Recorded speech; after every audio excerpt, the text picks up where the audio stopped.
रब्बुल आलमीन मेरा दोस्त है, जिसने मुझे पैदा किया है सो वही मुझे रास्ता दिखाता है,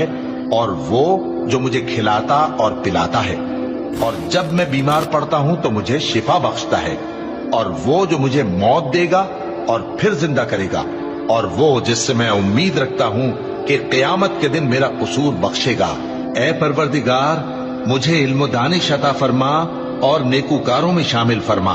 और बाद वाले लोगों में मेरा जिक्र नेक बाकी रखियो, और मुझे नेमत की बहिश्त के वारिसों में शामिल कीजो,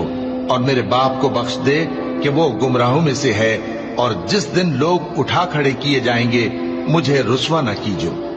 जिस दिन न माल ही कुछ फायदा दे सकेगा और न बेटे। हाँ, जो शख्स अल्लाह के पास बेरोग दिल लेकर आया वो बच जाएगा, और बहिश्त परहेजगारों के करीब कर दी जाएगी, और दोज़ख गुमराहों के सामने लाई जाएगी, और उनसे कहा जाएगा कि जिनको